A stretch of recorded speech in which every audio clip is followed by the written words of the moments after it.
Shri Swami Samarth friends. तो आप सबका स्वागत है श्री स्वामी समर्थ यूट्यूब चैनल पर। तो फ्रेंड्स, अमावस्या कब है, उगाई तिथि कब प्रारंभ होने वाली है और हमको दूज के चंद्र के दर्शन कब करना चाहिए और अमावस्या का जो पितरों के लिए किया गया दान पुण्य, इससे हमको क्या फल मिलने वाला है, इसके साथ ही हमको कुतप काल में तर्पण करने से क्या फ़ायदे होते हैं, उगादि तिथि किसको बोलते हैं, अक्षय पुण्य कैसे प्राप्त होता है, हम सब बात यहाँ पे करने वाले हैं फ्रेंड्स। और इस दिन किया गया जो दान पुण्य सब कुछ जो आपको कितना गुना फल देता है ये भी आपको मैं जानकारी देने वाली हूँ। और इसी दिन शुरू होने वाली है चैत्र नवरात्र, उसके भी बारे में हम बात करेंगे। वो दरवाजे में हम जो बंधनवार बांधते हैं उसका क्या महत्व वो भी हम उसके बारे में हम जानकारी देंगे। और क्या शुरू होने वाला है 19 तारीख से, तो गुड़ी पड़वा भी इसी दिन शुरू होने वाली है, नवरात्र भी शुरू होने वाली है और उगादि तिथि जो हम बोलते हैं ना वही सब कुछ 19 तारीख को शुरू होने वाला है। तो फ्रेंड्स चलिए लेट न करते हम बात करेंगे आज 18 तारीख को क्या होने वाला है। और आज हम बात करने वाले हैं 20 मार्च को, पहले मैं बताने वाली हूँ 20 मार्च को होने वाला है दूज का चंद्र दर्शन अवश्य ही करना चाहिए हर किसी को, क्यों तो इस चंद्र दर्शन से हमको धन धान्य की और रूप की प्राप्ति हुई थी। क्यों तो चंद्र भगवान को आशीर्वाद दिया था कि आपको जो भी इस दिन दिखेंगे, जैसे आपकी कला बढ़ती है इस तरह से उस व्यक्ति का धन धान्य रूप ऐश्वर्य सब बढ़ेगा। तो 8:30 से लेके आप 7 बजे तक या 7:30 मतलब 6:30 से 7:30 बजे तक 1 घंटे तक रहता है चंद्रमा का दर्शन, आप अवश्य कर लीजिए। कभी कभी 8 बजे तक भी रहता है, लेकिन देख लीजिए बादल छाए होंगे तो दिखेगा नहीं, इसलिए आप प्रयत्न करें कि 6:30 के बाद ही आपको देखने का शुरू करना है और जल्दी देखना शुरू कीजिए। तो हो सकता है कभी बादल होते हैं तो हमको नहीं दिखते, तो प्रयत्न कीजिए, अवश्य देख लीजिए। तो फ्रेंड्स ये हो गया। अभी आपको बात करने वाले गुड़ी पड़वा चैत्र नवरात्रि शुरू होने वाली है, तो इस दिन तिथि का कैसा लाभ लें आप। तो देखिए इस दिन तिथि का लाभ आप कैसे लें, पूरा दिन इस गुड़ी पड़वा का ऐसा माना गया है कि पूरा दिन जो होता है ना ये पूरा दिन शुभ माना गया है। इस दिन आपको कुछ पंचांग देखने की आवश्यकता नहीं होती है, आप चाहे तो गृह प्रवेश कर सकते हैं, वाहन लेना या आपको कुछ भी रजिस्ट्रेशन करना, पूजन करना, भूमि पूजन करना, सब कुछ जो आपके काम होते हैं आप इस दिन अवश्य ही कर सकते हैं। तो पूरा दिन शुभ माना गया है। तो मतलब ये एक दिन की पूरी तिथि जो होती है, जो उगादि तिथि भी कहते हैं ना, इसको हम बोलते हैं ना उगादि तिथि मनवा तिथि, ये सब इसमें आ रहा है। तो ये तिथि होती है, इसको अम्बुज मुहूर्त बोलते हैं, पूरा एक दिन का होता है।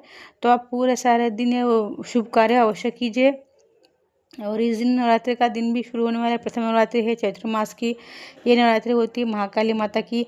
तो इस दिन आपको क्या करना है, इस दिन आपको आपको मैं गुड़ी के बारे में बताती हूँ। गुड़ी जो पाड़वा होती है ना महाराष्ट्र में बहुत मनाई जाती है।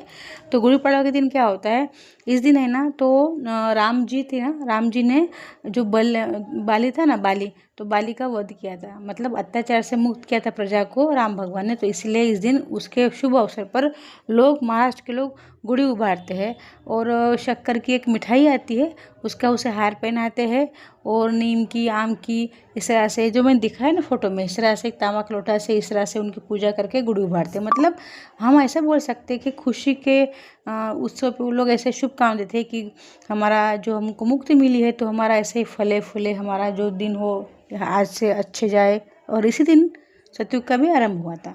तो फ्रेंड्स इस दिन सतयुग का आरंभ हुआ था, इस दिन गुड़ी फहराते हैं महाराष्ट्र के लोग और इसी दिन से उगादि तिथि भी बोलते हैं हम। तो इस दिन पितरों का तर्पण अवश्य करना है, जिससे आपके पुण्य हो तो जन्मान जन्मान तक रहेंगे। मतलब कलयुग समाप्त हो गया तो आपके पुण्य समाप्त नहीं हो गए, चाहे आप जब जन्म लेंगे तो पुण्य आपको चिपके रहेंगे। ये जब तक चांद सूरज भगवान रहेंगे तब तो आपको पुण्य आपको मिलते रहेंगे। तो कुतप काल में आपको तर्पण करना पड़ेगा। अमावस्या 18 तारीख को है, तो 18 को भी आप 11:40 से लेके 12:20 तक कर सकते हैं। तो लेकिन ये जो करते तो बिना खाए करना पड़ता है, इसको हम बोलते हैं मनवादी तिथि। तो फ्रेंड्स ये सब कुछ कार्य करें, इससे आपका जो पुण्य होता है अक्षय होता है। देखिए वैसे भी महीने में एक बार आती है अमावस्या तिथि, हर अमावस्या को हम कर ही सकते हैं, लेकिन 19 को क्यों आवश्यक है, तो 19 को श्राद्ध करना, पंचदान करना, क्यों तो इस दिन किया गया दान श्राद्ध जो भी करेंगे ना हव्य कव्य वो अक्षय हो जाएगा। ब्राह्मण को भी आप दान कर सकते हैं, गाय को, कुत्ते को, कौवे को, चींटी को, जिसको भी आप चाहे दे सकते हैं। तो ये आपका जो बैंक का अकाउंट है वो एकदम अच्छा से भरा रहेगा और कभी ख़त्म नहीं होगा। गरीबों की आप दान, किसी गरीब आपको मिले, कैसा दिखे, उसको ज़रूरत है उसको भी आप दे सकते हैं। पितरों मतलब जिसको आवश्यक है उन लोगों को दें। पितरों के लिए प्रसन्नता के लिए आपको करना है, जैसे ग्रहण में जो आपको पुण्य मिलता है ना, यही पुण्य आपको ग्रहण काल का जो उगादी तिथि बोलते हैं, मनवादी तिथि बोलते हैं ना, इसी में किया गया दान पुण्य हवन अनंत फल देने वाला, मतलब इनफाइनाइट बोलते हैं ना, ऐसे होता है, ख़त्म नहीं होता है। वो 4 युग, जैसे कि हम बोलते हैं ना 4 युग की शुरुआत हुई थी, तो इसको बोलते हैं युगादि तिथि। युगादि तिथि का मतलब होता है इस दिन से युग शुरू हुआ था, इस दिन सतयुग शुरू हुआ था। ठीक है, तो जो भी आप कर्म करेंगे सब अक्षय होगा, चाहे आप पुण्य कर्म करें या पाप कर्म करें, अक्षय ही माने जाएंगे। तो आपको सोचना है आपको कैसे कर्म करना है। तो फ्रेंड्स, आपको मैंने बताया प्रत्येक युग में किया गया दान जो होता है अक्षय होता है और अनेक गुना फल देने वाला होता है। युगादि काल में किया गया पूरा 100%, 100 सालों तक ये ख़त्म नहीं होता है, चाहे आप जीवित रहे या ना रहे, ये आपके जन्म जन्म तक ये आपको चिपक के रहते हैं। ये तो आपका बैंक बैलेंस पुण्य से भर दीजिए लबालब, जिस तरह से मैंने आपको बोला है। तो फ्रेंड्स, आप चलिए बात करते हैं आपको कैसे करना है। अगर आपको हवन करना है तो मैंने बताया था गाय का कंडा लेना है आपको छोटा सा, उसके ऊपर आपको काले तिल, फिर गुड़, और आप चाहे तो थोड़ा गाय का घी घर वाला होना चाहिए, बाहर का तो पता नहीं पवित्र होता है कि फिर, तो मुझे पता नहीं है। इस ऐसे करके आपको हवन करना है और पितरों के लिए हवन करना है। और आपको और एक बात, आपको गीता जी का 7वां अध्याय बोलना है, और उसमें एक लोटे में जल ले लीजिए और उसमें 7वां अध्याय बोलिए गीता जी का। उसमें आप थोड़ी कुशा, काले तिल, थोड़ा कच्चा दूध, थोड़े चावल और एक पुष्प डाल दिए सफ़ेद वाला, और दक्षिण की दिशा में तर्पण कर देना, मतलब अर्पण कर देना है। मतलब आपको पहले गीता का अध्याय बोलना है घर में बैठ के, बाद में आपको अर्पण कर देना दक्षिण दिशा की तरफ मुँह करके। इससे सब कर सकते हैं आप। अमावस्या है तो अमावस्या के दिन पितरों को निमित्त आप दक्षिण दिशा की दिया अवश्य कीजिए। घर में भी पूरा दिन, इस दिन क्या करना है आपको, अखंड दीप चालू रखिए। और आपको एक बार और इस दिन क्या हो, अगर आप उपवास करते तो बहुत अच्छा, नहीं किया तो आपको 19 तारीख को अवश्य करना है। क्यों, तो नवरात्रि का पहला दिन का किया गया पुण्य होगा ना, वो अक्षय माना गया है। क्यों, तो इस दिन आपको मैंने बताया अभी, इस दिन से सतयुग शुरू होने वाला है, तो इसे बोलते हैं युगादि तिथि, मतलब युग चेंज होने वाला है।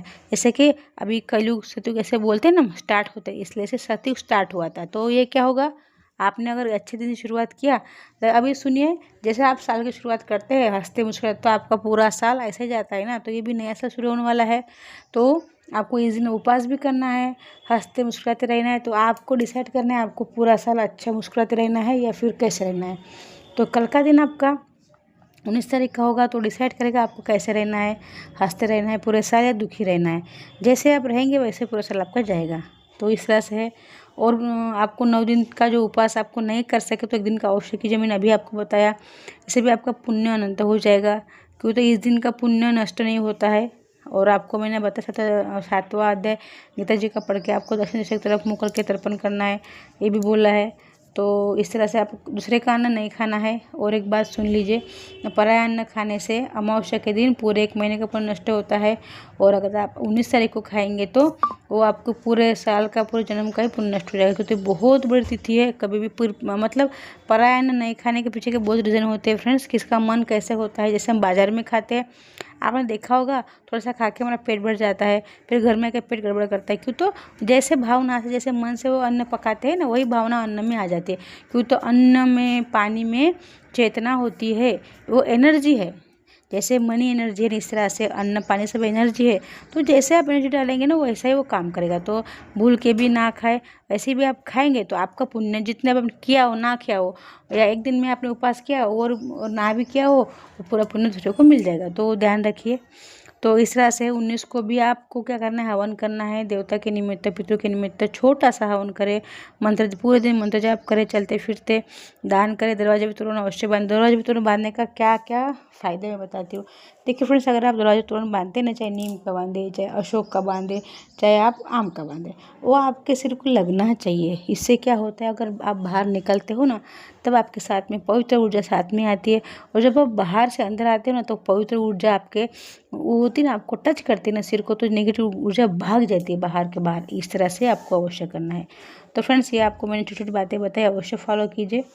और आपको पता ही है कलश स्थापन करनी है, दुर्गा पूजन करना है। ये तो नवरात्रि का 9 दिन का वीडियो में सब देवी देवता के लिए अलग अलग मंत्र, अलग अलग ध्यान साधना क्या होते हैं और दुर्गा सप्तशती का पाठ आप चाहे तो कर सकते। तो फ्रेंड्स मैंने आपको बताई, छोटी जानकारी अच्छी लगे तो चैनल को सब्सक्राइब अवश्य कीजिए। तो फ्रेंड्स नेक्स्ट वीडियो में आपको बताऊँगी कि कौन से देवता, कौन से देवी के लिए कौन से मंत्र वो सब करने वाले चाहिए और फिर किस दिन का क्या पूजा है, मतलब क्या नैवेद्य है, सब मैं आपको नेक्स्ट वीडियो में बताऊंगी। फ्रेंड्स तब तक के लिए श्री स्वामी समर्थ।